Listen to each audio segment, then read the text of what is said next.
Hello বন্ধুরা, কেমন আছেন সবাই? আশা করি সকলেই ভালো আছেন।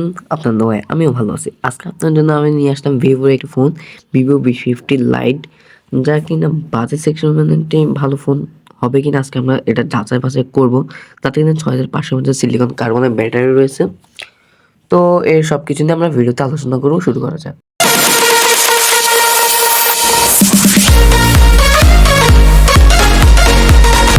ফোনটি দেখতে বেশ ভালোই লাগে। লোহা চিনগুলো বেশ ন্যানো রেখেছে, পাঞ্চল কাট আউটের ডিসপ্লে রয়েছে এখানে। আর মোটামুটি পারফরমেন্স ভালোই আছে, দেখতেও ভালো লাগে। ব্যাক সাইডটা তাদের বি সিরিজের ফোনগুলোর মতো V40 লাইটের মতোই ডিজাইনটা। আর কি বলবো, ডিজাইনিং কিছু বলার মতো নেই। এখানে কিন্তু এর ওজন কিন্তু 196 গ্রাম আর 7.8 মিলিমিটার এর থিকনেস। তো মোটামুটি ফোনটা ভালোই। আপনার কারা এই ফোনটা কিনবেন তাদের জন্য বাছাই করে কিন্তু। এছাড়া মিনিটি SD A10 সাপোর্ট রয়েছে, তারপর IP65 এর রেটিং রয়েছে। আর এটা আরেকটার কালার আছে টাইটেনিয়াম গোল্ড, আর একটা টাইটেনিয়াম সিয়াহি, মানে একটু পার্পল বেগুনি কালার টাইপের। অরা লাইট এখানে একটা রয়েছে, ফ্ল্যাশ লাইট, যা কিনা ভিভো V সিরিজের ফোনগুলোকে অনেক দারুণ করে তোলে। তারপরে এর প্রয়োজনীয় সবকিছু পছন্দ বাটন থাকলেও থাকতে না এখানে 3.5 মিনিটের হেডফোন জ্যাক, একটা সেকেন্ড হ্যান্ড মাইক, ডুল স্পিকার সবকিছু কিন্তু মোটামুটি রয়েছে এখানে। ট্যাপ সি পোর্ট রয়েছে এখানে। তো ডুল সিমের সাপোর্ট রয়েছে এখানে। ক্যামেরা মডেলটা বেশ ভালো, বেশ প্রিমিয়াম লাগে। বডি ফ্রেমটা প্লাস্টিকের। তারপরে FM রেডিও সাপোর্ট নেই এখানে। ডিসপ্লে সেকশনে আসলে এখানে 6.77 অ্যামোলেড ডিসপ্লে রয়েছে। তারপরে এর ব্রাইটনেস আছে মনে করেন 1819 পর্যন্ত ব্রাইটনেস রয়েছে এখানে, যা কিনা আউটডোরে ইনডোরে ঠিকঠাকভাবে পুশ আপ করতে পারছিল, কাজ করতে পারছিল ডিসপ্লেটা। তো ডিসপ্লেটা আমার কাছে ভালোই লাগলো 1819 ব্রাইটনেসের কারণে। ডিসপ্লে নিয়ে অতটাও কমপ্লেন নেই, যেহেতু লোহার চিনগুলোটা বেশ ন্যারোই রেখেছে। চিন ভিজিবল বললেই হয়। টাচ রেসপন্স বেশ ভালো, যেহেতু 120 হার্জের রিফ্রেশ রেট রয়েছে এখানে।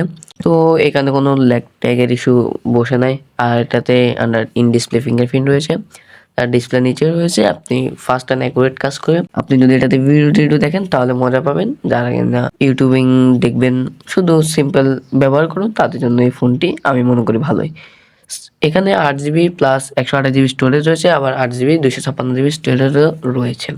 তো প্রসেসর হিসেবে থাকতে এই কোয়ালকম স্ন্যাপড্রাগনের 6856nm প্রসেসর। এখানে আরো ভালো প্রসেসর দেওয়ার উচিত ছিল। এখানে যদি অন্তত ভাই হিলিও G99 বা হিলিও G100 দিত তাও একটা কথা ছিল, বা কোয়ালকম স্ন্যাপড্রাগন 6Gen 1 এর মতো প্রসেসর ইউজ করতে মোটামুটি চলতো।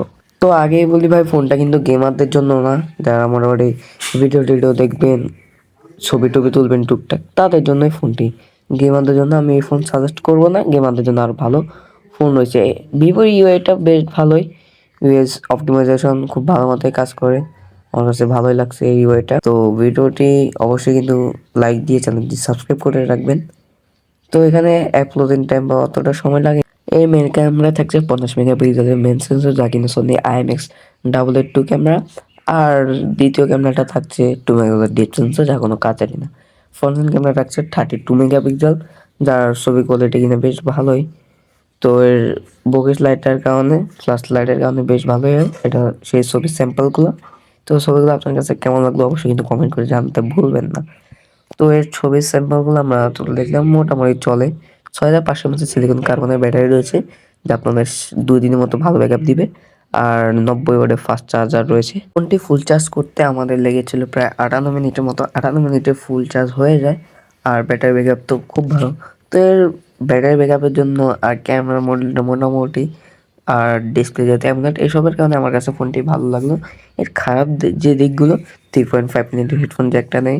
তারপর এখানে তারা স্ন্যাপড্রাগন 688 স্ন্যাপড্রাগনের মানে ওই প্রসেসরটা বাদে অন্য ভালো প্রসেসর ইউজ করতে পারতো। যদি আপনি এইসব দিকগুলো করেন, এড়িয়ে যান, মানে তাহলে ফোনটা আপনার জন্য ভালো হতে পারে। টাইটেনিয়াম গোল্ড কালারটাও বেশ প্রিমিয়াম লাগে আমার কাছে পার্সোনালি। এই কালারটাই ভালো লাগছে।